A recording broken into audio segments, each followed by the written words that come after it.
Muy bien. Hoy comenzamos entonces la primera clase del curso de antropología. ¿Está bien? Donde respondemos, entre otras preguntas, ¿qué es el hombre desde la perspectiva bíblica, desde la perspectiva de Dios? ¿Sí? No solamente respondemos a la pregunta ¿qué es el hombre?, sino también a cómo debe relacionarse con Dios, su creador, y con la creación. ¿Está bien? Así que espero, mis hermanos, que sea de mucho beneficio, edificación para la vida de ustedes. Y hoy hay un punto muy interesante, y yo creo que les va a gustar mucho también a ustedes, sobre qué pasa después de la muerte, ¿verdad? Es una pregunta que todos nos hacemos, pero vamos a ir por partes, ¿sí? Bueno, ¿qué es el hombre? Entonces, empezamos la clase con esa pregunta. Entender cómo empezamos es fundamental para comprender nuestra existencia y nuestras vidas, ¿sí? O sea, cómo empezamos los seres humanos a existir es fundamental para comprender nuestra existencia. Hay muchas personas y muchos grupos de personas que tratan de explicar al hombre estudiando su presente o estudiando desde un punto de la existencia humana, sin ir al principio de todo. Y ese eh, es un error muy grande, porque para comprender la existencia y para comprender la vida misma humana, debemos entender lo fundamental e ir al principio de todo. Esta pregunta, ¿qué es el hombre?, ya se encuentra en el Salmo capítulo 8, versículo 4. En este versículo dice, ¿qué es el hombre para que tengas de él memoria?, refiriéndose al Señor. ¿Qué es el hombre para que tengas de él memoria? Y el Hijo del Hombre para que lo visites. ¿Sí? Dando a entender la grandeza, ¿sí?, de Dios y su grandeza, y la grandeza de Dios y la pequeñez del hombre. Somos diminutos delante del Señor. Y este versículo hace referencia a qué somos nosotros delante del Señor, delante de su grandeza, delante de su maravillosa existencia, para que Él pueda inclinar sus ojos, su vista, para vernos. Pero es lo que vemos nosotros en el mensaje bíblico. El Señor mirándonos desde su grandeza, desde la infinita eh, de su infinita presencia, infinita eh, altura, ¿sí? Él mira al hombre. Esto nos lleva, mis hermanos, a hacernos varias preguntas sobre nuestra naturaleza y sobre nuestra relación con Dios, ¿sí? Y nuestro papel en el mundo, ¿ok?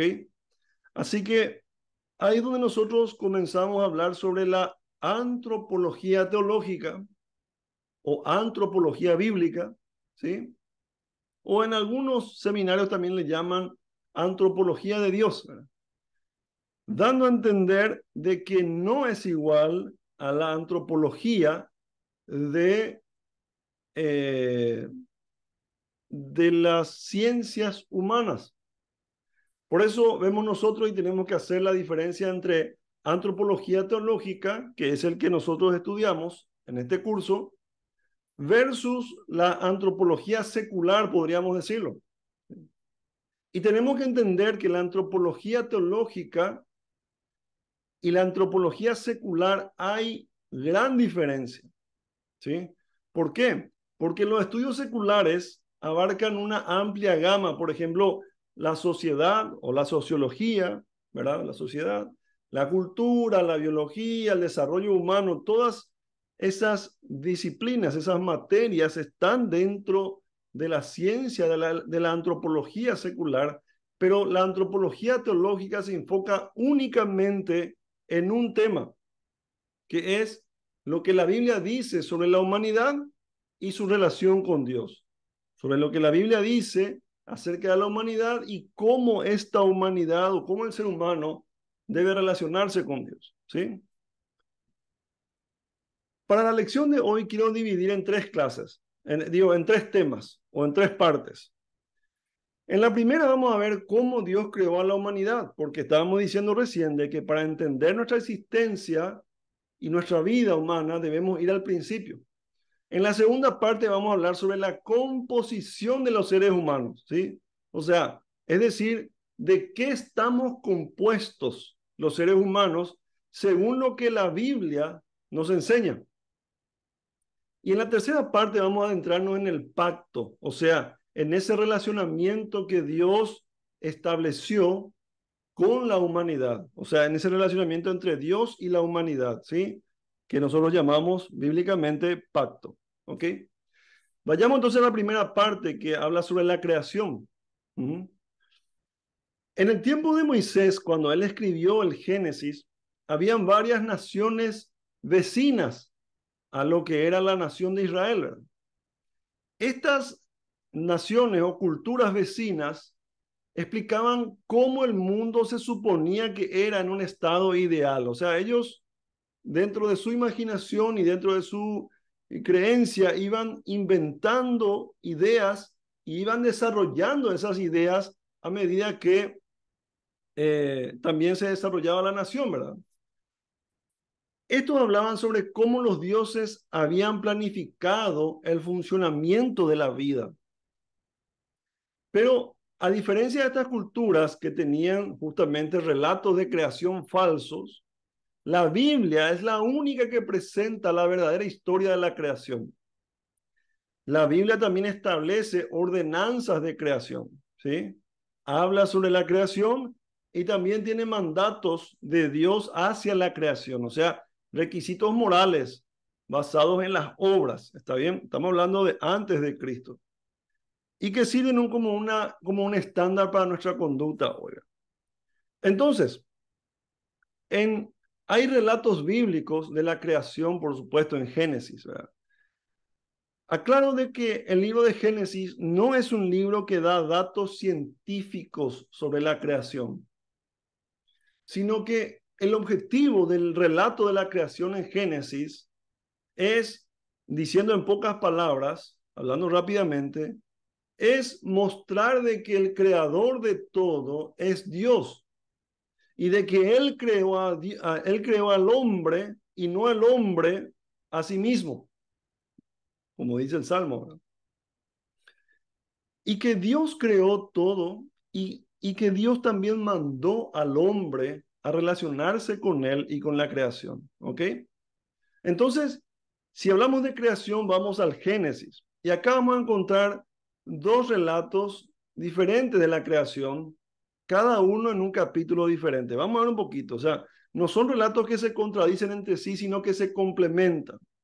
El primer relato vemos nosotros en Génesis capítulo 1, versículo 1, hasta el 2, ¿sí? Hasta el capítulo 2, versículo 3.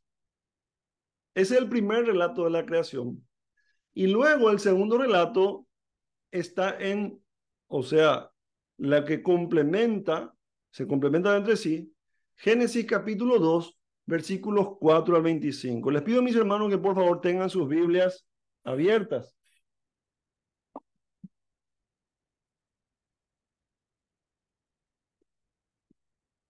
Vamos a ver el primer libro de la Biblia, ¿sí? Génesis capítulo 1. Van a ver de que hay un relato de la creación, ¿sí? Y luego hay un segundo relato donde se enfoca principalmente en el sexto día y también en el séptimo. Juntos, estos relatos nos proporcionan una visión general de cómo y por qué, porque esas son preguntas muy importantes, mi hermano. ¿Cómo fue creado? todo lo que fue creado y por qué Dios creó a la humanidad. ¿Sí? Estos dos relatos, como decía, no se contradicen, sino que son complementarios, ¿sí? Solamente que ofrecen diferentes perspectivas. ¿En qué sentido? El primer relato del versículo 1, capítulo 1, al capítulo 2, versículo 3, es como que habla de una manera general, pero en el segundo relato habla de una manera específica, enfocando su atención en el hombre como creación más importante de Dios. ¿Sí? Ambos relatos se centran en la creación de la primera pareja humana y en su relación con Dios. ¿Está bien? Entonces, decimos nosotros que no hay contradicciones. Veamos el primer relato de la creación. ¿Sí? Tengan ahí sus Biblias a mano. En el primer relato que se encuentra en el capítulo 1 de Génesis, la creación original se describe como desordenada y vacía, ¿verdad? Vamos a ver los primeros versículos. En el principio creó Dios los cielos y la tierra estaba desordenada y vacía, dice. Dios pasa 6 días formando y llenando el universo en 3 etapas. En los primeros 3 días aborda el desorden, o sea, se ocupa del desorden, separa la luz de la oscuridad, el cielo de la tierra y la tierra seca del mar. Empieza a ordenar todo, ¿verdad? Luego, en los 3 días siguientes, llena esos espacios que él había definido, la creación con cuerpos celestes, ¿verdad? Lo que vemos en el cielo, las aves, las criaturas marinas en el mar y los animales terrestres. ¿Ok? Es como que Dios va preparando el escenario para toda la creación y principalmente, y esto digo yo de manera personal, ¿verdad?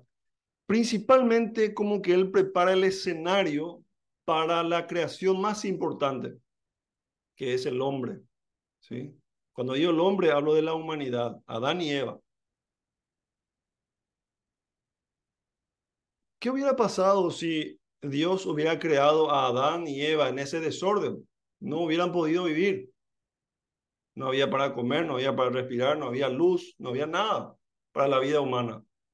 Pero Él va creando todo de una manera muy sabia, poderosa, para ir creando al final al hombre. Ahora, no me vayan a malinterpretar, mi hermano. No estoy diciendo que el objetivo principal de Dios era crear al hombre y ahí estaba, la atención está puesta solamente en el hombre. No, Dios se estaba glorificando en su creación y el hombre es justamente demostración de su gloria. ¿Está bien? No es, el enfoque no está en el hombre, sino que está en Dios como creador. Pero como objetivo de nuestro estudio, de nuestro curso, estamos nosotros poniendo al hombre en un foco principal para poder ir entendiendo cómo Dios se manifestó al crear, o digo, cómo Dios crea al hombre, ¿sí? Finalmente crea a los seres humanos a su imagen. Ninguna otra creación fue creada a su imagen, ¿sí? Y les otorga autoridad sobre la creación, como se registra en lo que dice Génesis 1, 27 al 28. Miren, mis hermanos, para corroborar de que lo que estamos diciendo es palabra de Dios. Muy bien, continuamos. Este fue el primer relato bíblico. Ahora vamos al segundo relato que comienza en el capítulo 2, versículo 4. Se centra en detalles adicionales sobre la creación de los animales terrestres y por sobre todo la humanidad, ¿sí? Aquí Dios forma a los animales y a Adán a partir del polvo de la tierra. Pero solo Adán recibe el aliento de vida de Dios, no los animales. Ojo, mis hermanos, el hombre no es un animal como las ciencias y los científicos tratan de explicar. El cuerpo humano funciona igual que el de un chimpancé, no. Estos animales no tienen el aliento de Dios, no tienen la imagen de Dios. Solamente el hombre. A Adán le forma a partir del polvo de la tierra, pero solamente Adán recibe el aliento de vida. Y solamente Adán y ningún otro animal, ninguna otra creación, tiene la tarea de nombrar a los animales, o sea, tiene un razonamiento, ¿sí?, que forma parte de la imagen de Dios, lo que muestra su autoridad de ellos. Su autoridad sobre la creación también es parte de la imagen de Dios. Dios crea a Eva de la costilla de Adán, lo que la hace única entre todas las criaturas, y Adán reconoce su igualdad en las tareas asignadas por Dios. Es interesante, mis hermanos, cómo el relato de la creación da su lugar también a Eva como representante de la mujer, ¿sí?, en igualdad con Adán en cuanto a las tareas asignadas por Dios, ¿sí? Vamos a ver un poquito la historicidad, porque podríamos decir nosotros de que, bueno, ese es un debate bastante extenso también, que muchos quieren poner en discusión sobre si realmente existió o no Adán y Eva, o existieron Adán y Eva o no, ¿verdad? Entonces es importante que nosotros en nuestro estudio de la antropología de Dios podamos ver de que Adán y Eva son personajes históricos. ¿Por qué? Porque realmente existieron, forman parte de la humanidad, no son personajes ficticios. ¿Está bien? Por eso vemos nosotros la historicidad. ¿Ok? A eso nos referimos. Es cuando damos evidencia de la existencia verdadera de los primeros hombres, del primer hombre y la primera mujer sobre la tierra. Según la escritura, Adán y Eva eran personas reales y fueron los primeros seres humanos en la tierra. La creencia de la historicidad de Adán y Eva se basa en la Biblia como palabra inspirada de Dios. Si usted cree que la Biblia fue inspirada por Dios, entonces no va a tener dudas de que Adán y Eva fueron los primeros humanos en nuestra creación, en nuestra tierra. ¿Por qué? Porque la Biblia lo dice. ¿Quién puede discutir en la Biblia?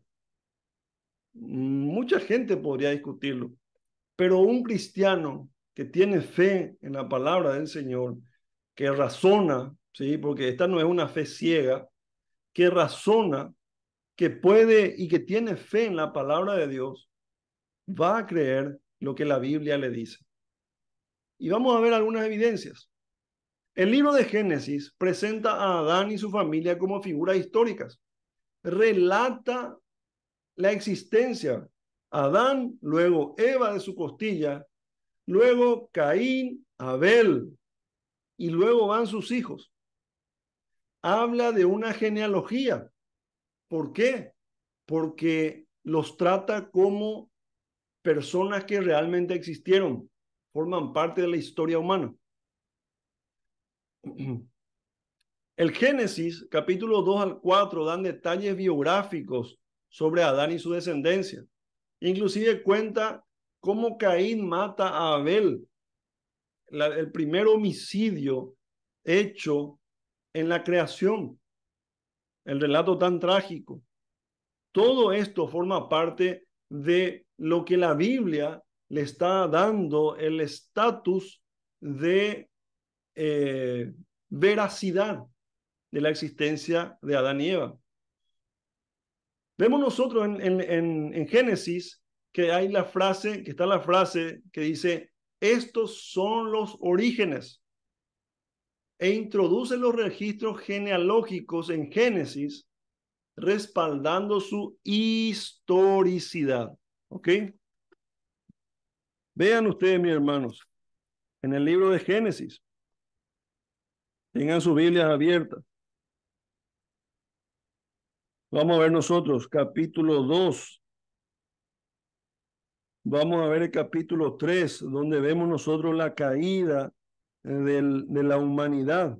¿Está bien? Vemos el capítulo 4, dice: conoció Adán a su mujer Eva, la cual concibió y dio a luz a Caín, y dijo, por voluntad de Jehová he adquirido varón. ¿Sí? En el capítulo 5 dice, este es el libro de las generaciones de Adán. El día que Dios creó al hombre, a semejanza de Dios lo hizo. Varón y hembra los creó, y habla sobre los descendientes de Adán. Y luego así vamos viendo los diferentes descendientes. Luego aparece Noé junto con su familia.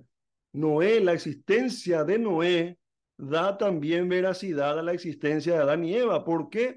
Porque él es descendiente de Adán y Eva. ¿Ok? Vamos a ver nosotros referencias en el Antiguo Testamento de lo que estamos hablando. En Primera de Crónicas, capítulo 1, versículo 1, Adán es mencionado como el padre histórico de Set, lo que respalda su historicidad. ¿Ok?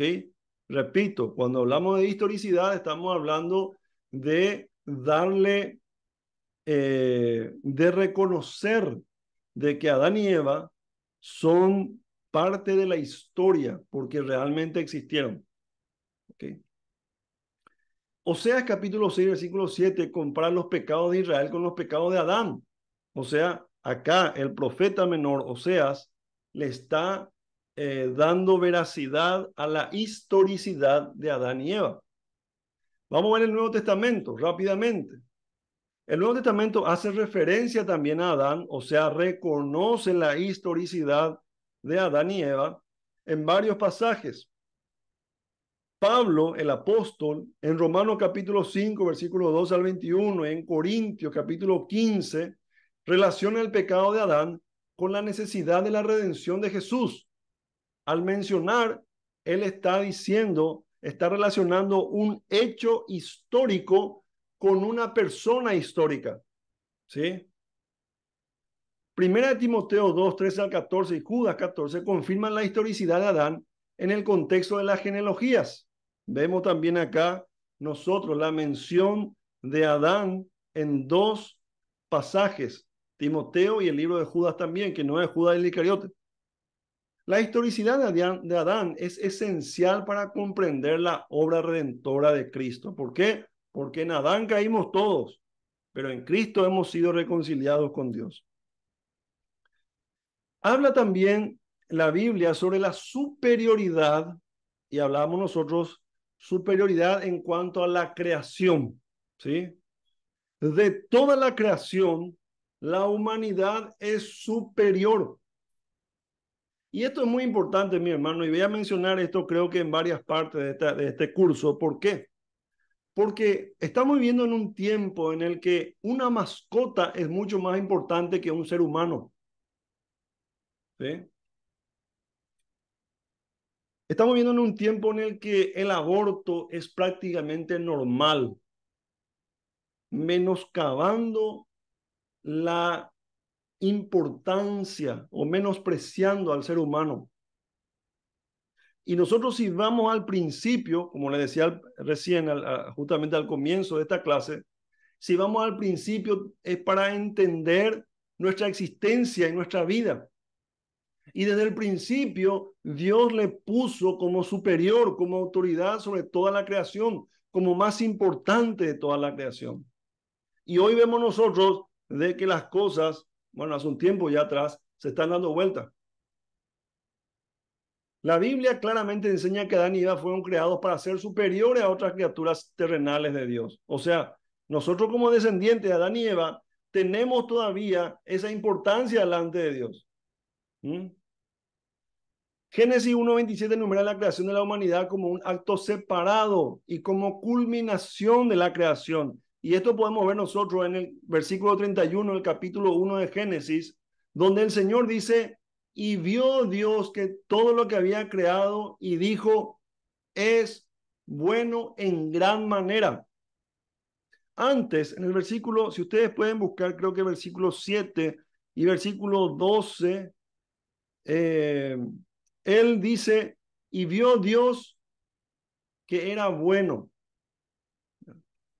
Pero cuando crea al hombre, dice, es bueno en gran manera. O sea, es con superioridad y con mucha más altura es mejor que toda la creación, o es mayor, tiene una superioridad por sobre toda la creación, la humanidad. ¿Sí? Génesis 2:7 menciona explícitamente que Adán recibió vida inspirada por Dios, recibió el aliento de Dios, ese aliento que sale del interior de Dios y sopla en la nariz de Adán. O sea, Dios es el dador de vida. Él es el que de su interior sopla aliento de vida, y ahí es donde el ser humano recibe esa divinidad, esa imagen de Dios. ¿Ok? Dios creó la humanidad a su imagen, lo que significa que reflejamos su gloria y algunos atributos en forma única en comparación con otra creación. ¿Ok?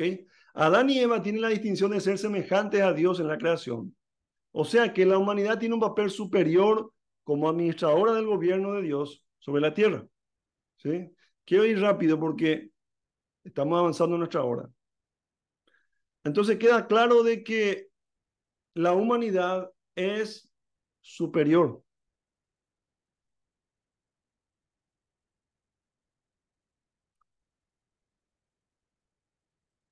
Muy bien. Vamos a ver ahora la composición humana. ¿Sí? Según la Biblia, ¿cuál es nuestra composición? ¿De qué estamos compuestos? La Biblia dice que nosotros tenemos un cuerpo físico. ¿Sí? Nuestra primera parte, o una de las partes, es el cuerpo físico. ¿Está bien? La Biblia usa diferentes palabras para describir esta parte de nosotros, como por ejemplo usa cuerpo, usa carne y sangre también como expresiones de la Biblia para referirse a esa parte material del ser humano. Esto nos recuerda que somos seres materiales, formados por Dios desde el polvo de la tierra, que es un material creado. Nuestros cuerpos son una parte esencial de nuestra naturaleza y deben ser cuidados y honrados. ¿Sí? Entonces tenemos una parte material, que es un cuerpo físico, y tenemos una parte que es inmaterial. ¿Sí? O le llamamos también el alma inmaterial. Aquí la Biblia usa términos para referirse a la parte inmaterial del hombre. Usa términos, por ejemplo, como alma, o también usa espíritu, indistintamente, para referirse siempre a la parte inmaterial del ser humano. A veces usa las dos palabras juntas, alma y espíritu, como espada de dos filos que penetra hasta lo profundo, dice. ¿Sí? Y parte el alma y el espíritu, dice el versículo. Vamos a ver más adelante si tenemos tiempo. Entonces, habla de una parte material y de una parte inmaterial. ¿Está bien? Estos términos también pueden usarse para referirse a funciones específicas dentro de nosotros, como por ejemplo la mente y el corazón. ¿Sí? Esta parte inmaterial es importante que comprendamos nosotros para saber y entender quiénes somos y cómo nos relacionamos con Dios. ¿Ok? Vamos a ver un poquito lo que es el origen del alma. Uno de los aspectos más intrigantes de nuestra naturaleza humana es el origen de nuestras almas. Hay dos puntos de vista principales entre los teólogos. Y mi hermano, yo quiero que ustedes presten mucha atención porque esta parte, este punto que estamos comenzando a hablar, no la vamos a hablar detalladamente, o sea, no vamos a abarcar todos los detalles, pero sí vamos a darle un buen tiempo a esto. ¿Por qué? Porque es lo que generalmente se malinterpreta. Y esa mala interpretación da inicio a nuevas creencias, nuevas sectas y nuevas religiones, entre comillas. ¿Ok? El origen del alma. Entre los teólogos hay dos posiciones que se destacan más. Hay otras más también, pero hay dos posiciones, el creacionismo y el traducianismo, para responder a la pregunta, ¿de dónde viene el alma?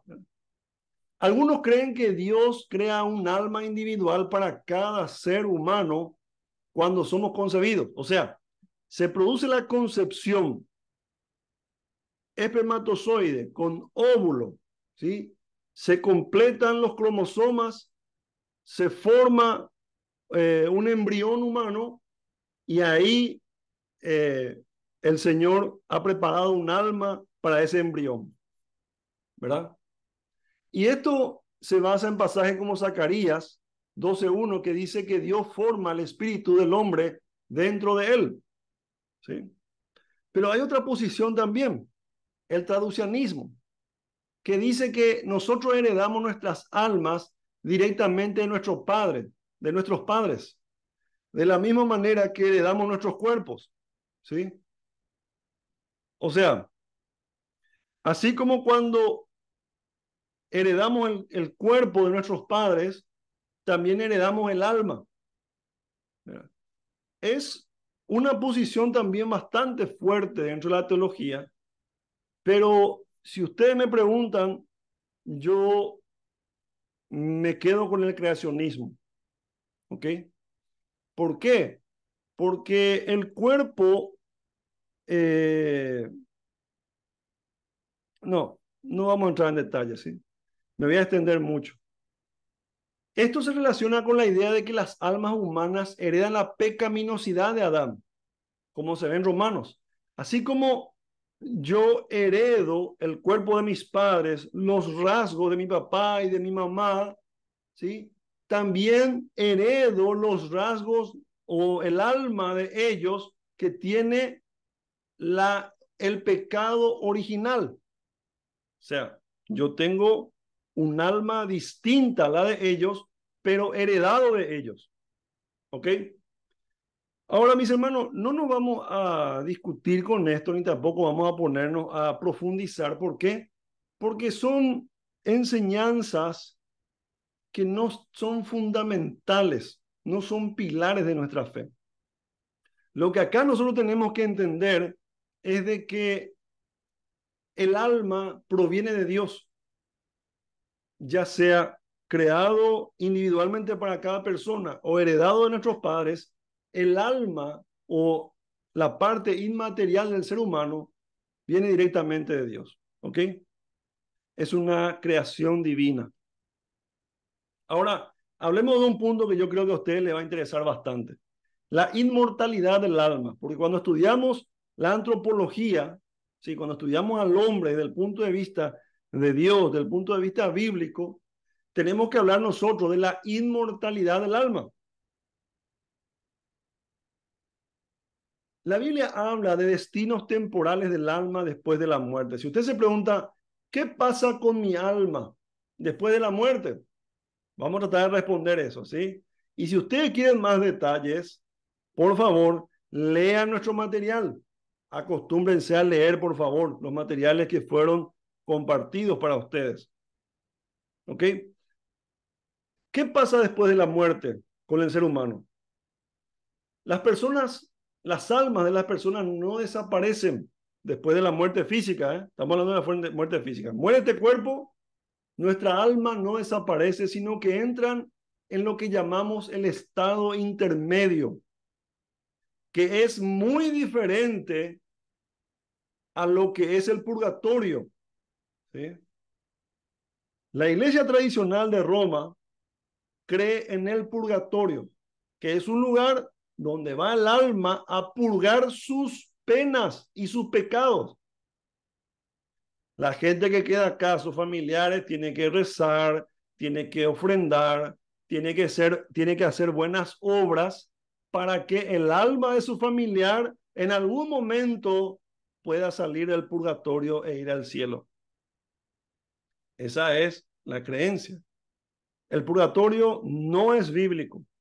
Digo ya directamente, no es bíblico.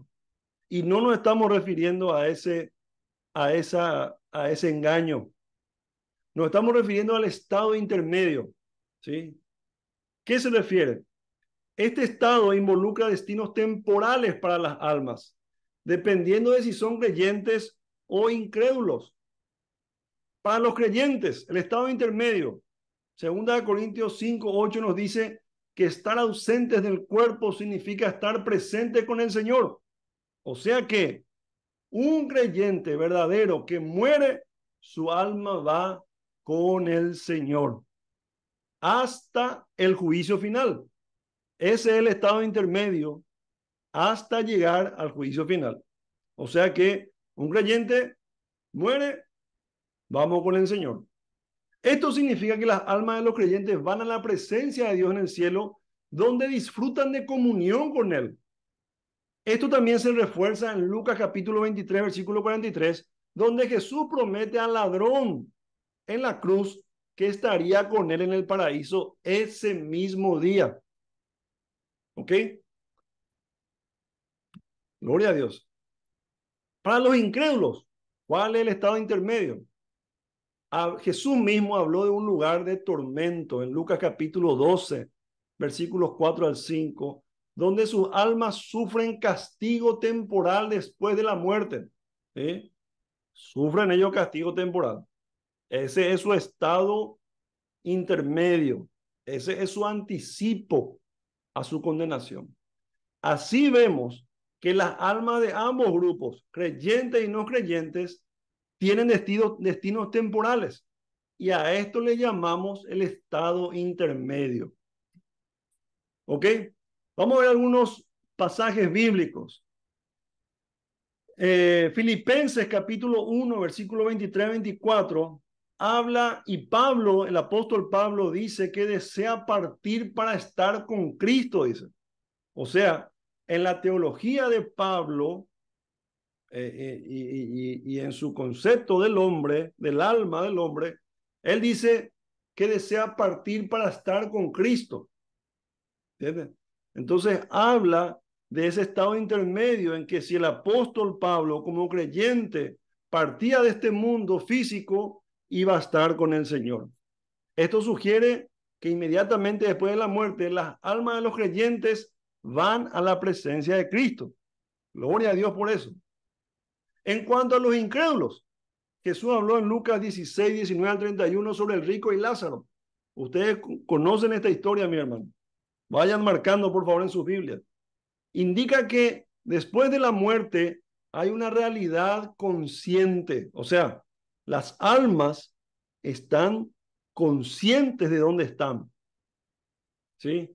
En Apocalipsis capítulo 20 se menciona el juicio final, lo que respalda la idea de que las almas de los incrédulos están en un estado temporal, o sea, este estado intermedio es temporal hasta el juicio final, donde los incrédulos van allá a la muerte eterna y los creyentes, hijos de Dios, que están en la presencia del Señor, van a ir a la presencia del Señor eternamente. ¿Ok?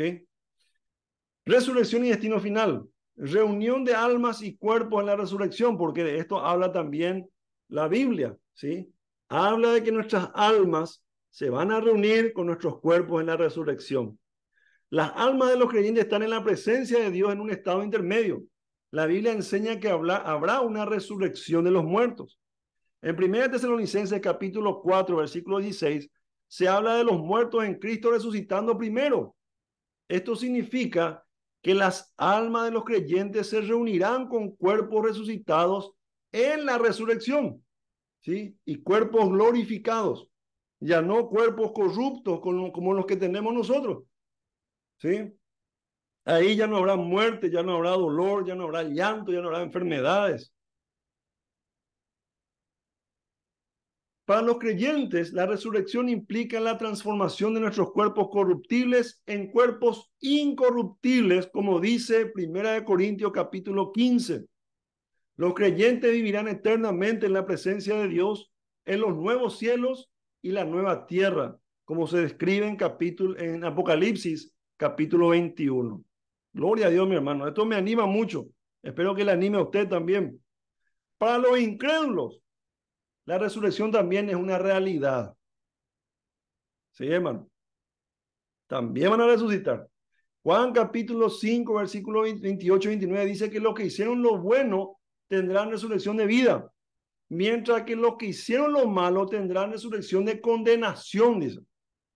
Esto indica que las almas de los incrédulos se reunirán con cuerpos resucitados para enfrentar la condenación eterna. Por supuesto, ellos no van a sufrir en el espíritu nomás, mi hermano. Ellos van a sufrir en el cuerpo también, porque en el cuerpo también se siente dolor y en el espíritu también, en la condenación eterna, separados de Dios para siempre. Ahí va a ser el lloro, el llanto y crujir de dientes, dice la palabra del Señor. O sea, esta gente va a sufrir en cuerpo y en alma, eternamente, hermano. Ahora, vinculamos con Adán y Eva. Dios creó a Adán y Eva con un propósito que incluía ser su representante en la tierra y cuidar de la creación. Este propósito inicial se encuentra en Génesis 1:28, donde Dios le dice: fructificad y multiplicaos, llenad la tierra y sojuzgadla. Aquí Dios está estableciendo su plan para la humanidad. Dios también estableció reglas claras y también las consecuencias de desobedecer esas reglas, ¿sí? Acá nosotros vamos a estar entrando en nuestro tercer tema de hoy, porque hablamos nosotros de la creación de la humanidad, hablamos de la composición de la humanidad y ahora vamos a hablar del pacto, o sea, de la relación de Dios con la humanidad y la humanidad con Dios, ¿ok? Por eso hablamos nosotros de las reglas claras y las consecuencias si desobedecemos esas reglas. Ya estamos entrando en la parte del relacionamiento. Vemos nosotros entonces los pactos, porque para entender la humanidad hay que entender también cómo la humanidad se relaciona con Dios, ¿sí? Estos son una parte fundamental de la relación entre Dios y su pueblo, ¿sí? Si usted se pregunta cómo Dios se relacionó a través de toda la historia de la humanidad con el hombre, la respuesta es a través de los pactos, ¿sí? En el Antiguo Testamento y en el Nuevo Testamento encontramos términos específicos para pacto, ¿sí?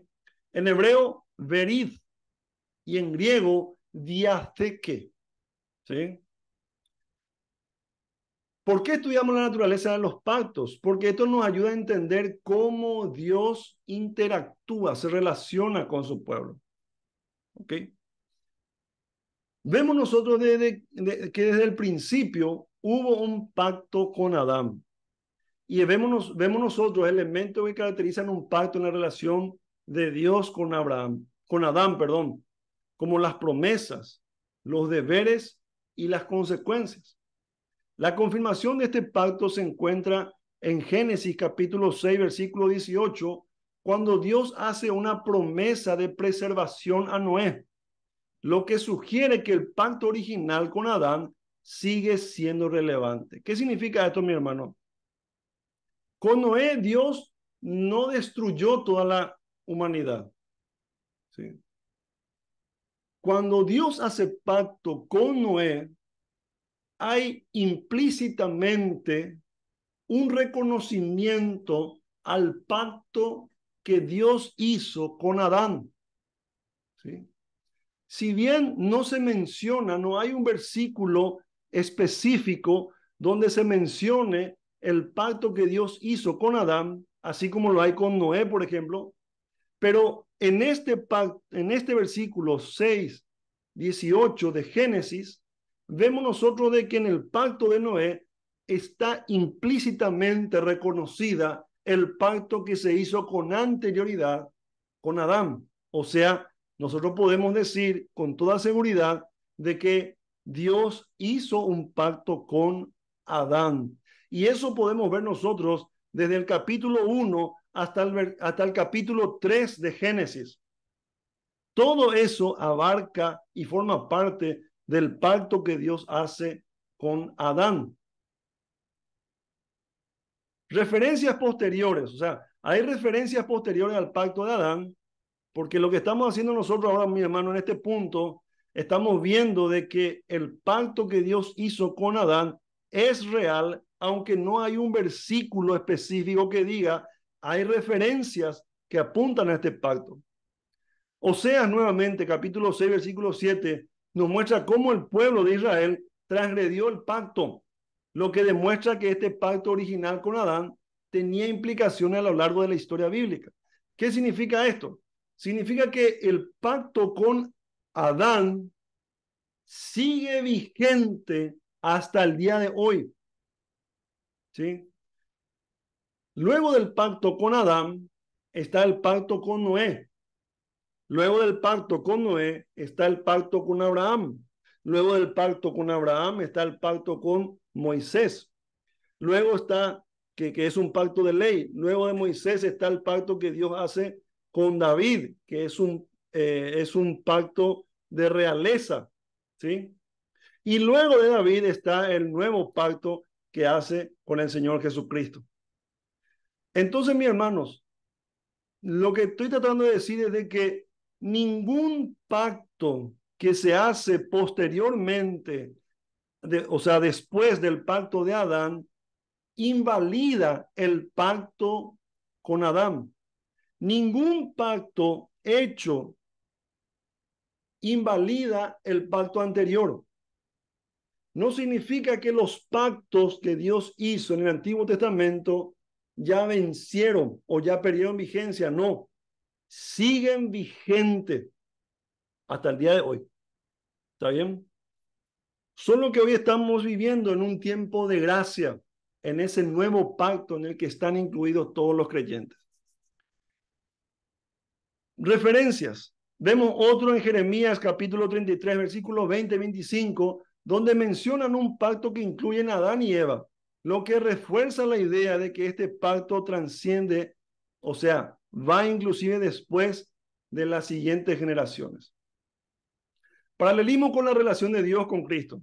Al comparar la relación de Dios con Adán con la relación de Dios con Cristo, podemos ver cómo Jesús cumplió y restauró el pacto original que Adán quebrantó. Jesús se refirió a un nuevo pacto en Lucas capítulo 22, versículo 20, lo que muestra su papel como redentor, y no solamente redentor, sino restaurador del pacto. ¿Sí? Esto subraya la importancia de Cristo en nuestra relación con Dios y cómo Él restaura lo que se perdió en Adán. Nosotros le vamos a llamar al pacto de Adán, por motivos de estudio, de nuestro estudio, el pacto de fundamentos. ¿Por qué? Porque en ese pacto Dios deja los fundamentos de su relación con la humanidad. ¿Sí? Ahí donde Él deja sus fundamentos: fructificar, multiplicar, llenar la tierra, sojuzgarla. ¿Sí? Y vamos a ver enseguida sobre esas tareas que tenemos que hacer. ¿Ok? Entonces le llamamos pactos de fundamentos. ¿Por qué? En los pactos hay siempre tres partes. ¿Sí? Los que estuvieron conmigo el año pasado van a recordarse. Benevolencia divina, ¿sí? La primera parte. La segunda parte es la lealtad, lo que el ser humano debe cumplir con los requerimientos de Dios, o sea, lealtad significa obediencia. Y luego están la tercera parte, que son las consecuencias a la fidelidad o a la rebeldía. ¿Ok? Entonces, cuando hablamos del pacto, en lo que es la antropología, vamos a ver primero la primera parte, la benevolencia divina. ¿Cómo se manifiesta esto con Adán? La benevolencia de Dios se manifiesta desde el principio al crear al ser humano a su imagen. Ahí ya vemos un primer rasgo de la benevolencia de Dios, o sea, de la bondad de Dios hacia el ser humano, hacia la humanidad. ¿Qué es lo que hace? Le crea. Primero lo. Es una decisión completamente de Dios. El ser humano no tuvo ninguna injerencia. Dios decide crearle y ahí muestra su bondad, su benevolencia. No solamente le creó, sino que puso su imagen en el ser humano. Dios muestra su benevolencia. Y no solamente le creó y puso su imagen, sino que le dio toda autoridad sobre la creación. Benevolencia de Dios. Dios mostrando su benevolencia divina a la humanidad. Primera parte del pacto. Esta imagen de Dios en nosotros es lo que nos distingue como seres morales, sabiendo el bien, ¿sí? Y también racionales. Pónganle nombre a cada animal, a cada especie. Autoridad, racionalidad. ¿Ok? No solamente le creó, le dio su imagen y le dio su autoridad, sino que también proveyó refugio y también sustento, porque dice Dios que luego de crear al hombre, Él planta un huerto y le agarra al hombre y le pone en ese paraíso, y ahí es donde crea a Eva de la costilla del hombre. El hombre no fue creado en el paraíso, fue creado fuera. Después fue puesto en el paraíso, benevolencia de Dios, y luego le crea a Eva, mostrándole una vez más su benevolencia. Demuestra su amor y cuidado por su creación. ¿Ok? Entonces nos queda claro de la benevolencia de Dios. Esto vemos nosotros en el Salmo 4, 8, Salmo 8, corrijo, versículos 4 al 6, donde el rey David reflexiona sobre la grandeza de Dios al crear al ser humano y darle dominio sobre esta tierra. ¿Sí? El rey David entendía muy bien la benevolencia de Dios. Este salmo resalta cómo la benevolencia de Dios se refleja en la creación y en la providencia constante en sus vidas. Ahora veamos la segunda parte del pacto, la lealtad humana. Mis hermanos, con respecto a la benevolencia, ustedes ven, ¿dónde ven esto? En Génesis capítulo 1, capítulo 2, ¿ok? Por eso les decía yo que del 1 al 3 ustedes leen y van a ver de que ahí hay elementos del pacto que Dios hace con Adán. Vamos a ver la segunda parte, la lealtad humana. En el pacto con Adán vemos que Dios asigna a Adán un papel sacerdotal en el jardín del Edén. ¿Qué significa esto?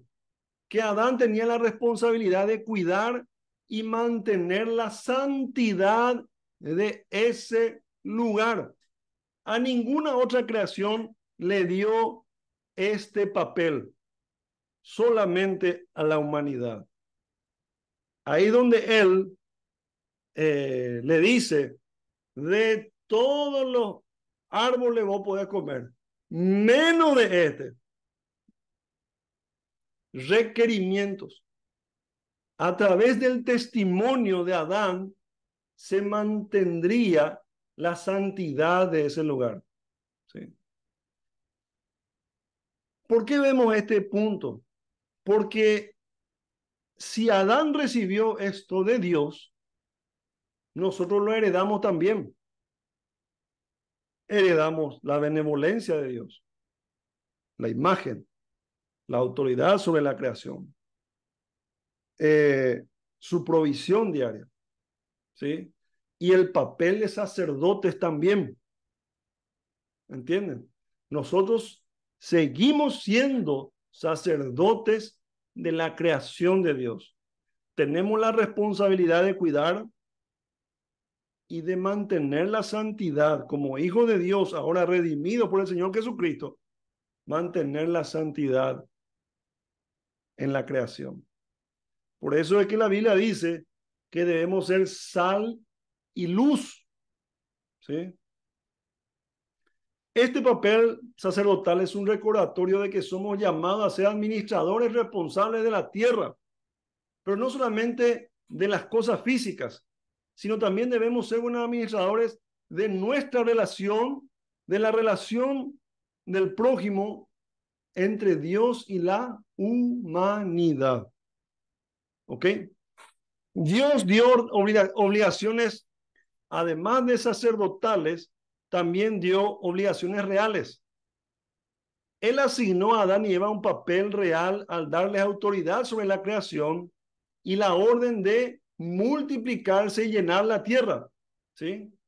Administrar, mantener la santidad, multiplicarse, llenar la tierra. Esta autoridad es una extensión de la soberanía divina sobre toda la tierra. Esta idea de autoridad y responsabilidad real nos recuerda que somos mayordomos en la creación de Dios y que debemos usar nuestra autoridad de manera justa y sabia en línea con los propósitos de Dios. Hoy estoy viendo noticias, y seguramente ustedes también, mi hermano, donde sale gente importante a decir, ya no tengan más hijos, porque le hace mal al planeta eso. Ya no hay más comida, ya no hay más lugar. Mentira, hermano. Esta gente lo que hace es tratar de implantar una moda o una ideología que va en contra del mandato de Dios, del mandato real de Dios, de multiplicarnos y llenar la tierra. Hoy en día las parejas se casan y no quieren más tener hijos. Mis hermanos queridos, dice la Biblia, y esto está dentro de la lealtad que el hombre debe cumplir delante del Señor. El Señor no cambia sus mandatos, tampoco cambia, por supuesto, en sus decretos. ¿Qué pasó? Ya vimos la benevolencia de Dios, ya vimos lo que Dios requiere del hombre en el principio. Nos referimos a Adán y Eva. ¿Cuáles fueron las consecuencias? Ahí vemos nosotros en Romanos capítulo 5, versículo 12 en adelante, dice el apóstol Pablo, cómo el pecado de Adán afectó a toda la humanidad. Vemos nosotros que la entrada del pecado en el mundo tuvo un impacto profundo en la humanidad, llevando a la muerte y a la rebeldía con Dios. Mis hermanos, el pecado es una cuestión seria, ¿sí? Adán no cumplió, quebrantó ese pacto y caímos todos ahí. Y no solamente cayó la humanidad, sino que cayó toda la creación, ¿sí? Toda la creación fue afectado por el pecado de la humanidad y hasta ahora sigue siendo así. Por eso, mi hermano, así como es serio el pecado, es también seria la necesidad de un redentor para la humanidad o para el ser humano. Por eso el Señor, al ver lo que estaba sucediendo, encontramos la promesa en Génesis capítulo 3, versículo 15. Lean, por favor. En teología le llamamos el protoevangelio, ¿sí? ¿Quién fue el que dio la primera profecía mesiánica de un Salvador en la creación? Fue Dios Padre. Génesis capítulo 3, versículo 15 dice lo siguiente: y pondré enemistad entre ti y la mujer, y entre tu simiente y la simiente suya. Esta te herirá en la cabeza y tú le herirás en el calcañar. ¿Sí? Jesucristo cumplió esta promesa al ofrecer la redención a través de su muerte y resurrección, lo que nos muestra cómo Dios, a pesar de la infidelidad del hombre, es fiel a sus pactos y provee una solución para restaurar nuestra relación con Él. Por eso decimos que el pacto con Adán está vigente. Todos caímos. Porque si el pacto con Adán no estuviera vigente, entonces Jesucristo, la muerte del Señor Jesucristo no hubiera sido necesaria. Pero mis hermanos, por eso decimos nosotros, así como caímos todos en Adán y vemos la seriedad de ese pacto quebrantado, tenemos también que ver la seriedad de nuestra necesidad de un redentor y el valor que tiene el nuevo pacto en Cristo Jesús para nosotros. En el pacto con Adán caímos todos, pero en el pacto con Cristo, en el nuevo pacto, que es inquebrantable, porque ya se cumplieron todos los requisitos, no hace falta agregarle más, ni de nuestra parte ni de parte de nadie. Está todo cerrado, está sellado, está completo, está absolutamente satisfecho el pacto y es eterno con Cristo. Tenemos que valorar, mi hermano. Entonces, vemos nosotros la benevolencia de Dios al crear al ser humano, al darle todo lo que le dio. Vemos la lealtad que no fueron cumplidas, ¿sí? Y vemos las consecuencias en la caída del hombre, pero también en la restauración que hay en Cristo Jesús. Amén. Gloria a Dios. Llegamos al final de nuestra clase. Veamos una conclusión. Examinamos la creación de la humanidad a través de la lente, la perspectiva de los relatos bíblicos y su autenticidad histórica, ¿sí? Dimos nosotros de que todo lo que estamos diciendo sobre la existencia de Adán como el primer representante de la humanidad creación, y si eso fue así al principio, es también así hoy, mi hermano. Usted es mucho más importante que cualquier otra creación delante de Dios. Y así también su prójimo tiene que ser mucho más importante que cualquier otra mascota que usted pueda tener. Yo una vez le dije eso a los alumnos, porque ellos son muy jovencitos, adolescentes.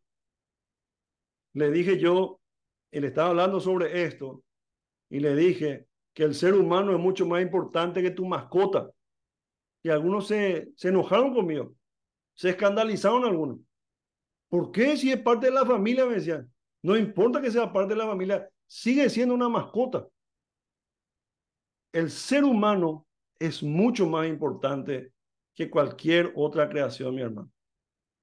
También hemos delineado nuestra estructura como seres que poseen cuerpos físicos y almas que no son físicas, son inmateriales.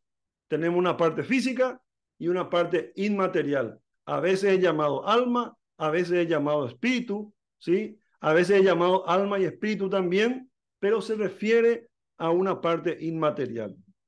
También hemos explorado el pacto inicial entre la humanidad y Dios en términos de la bondad divina, las expectativas de fidelidad, que son la lealtad por parte de los seres humanos, y las consecuencias que acompañan tanto a la obediencia como a la desobediencia. Es asombroso reflexionar sobre la dignidad y el honor que Dios ha otorgado a la humanidad en el acto de la creación. Por supuesto, el pecado ha acarreado considerables desafíos para nosotros. Sin embargo, comprender el propósito divino original para los seres humanos representa un paso esencial en la comprensión de los planes de Dios, ¿sí? En la lucha contra el pecado y en la restauración tanto de la humanidad como del resto de la creación a la gloria que Dios anhela para todos nosotros. Mi hermano querido, así como fuimos importantes para el Señor en el principio, hoy seguimos siendo importantes para Él. Estamos dentro de sus planes de redención. Y usted y yo, que ya fuimos redimidos por el Señor, debemos valorar, debemos sentirnos privilegiados y superiores a otras creaciones, pero no superiores a nuestro prójimo, porque ellos fueron creados de la misma manera que nosotros. Tienen la imagen de Dios así como nosotros también. ¿Entiendes, mi hermano? Por eso la Biblia dice, amarás al Señor tu Dios con todo tu corazón, con todo tu ser y a tu prójimo como a ti mismo. Dios siempre da ese lugar privilegiado a la humanidad en su creación, porque somos muy amados por Él, mi hermano.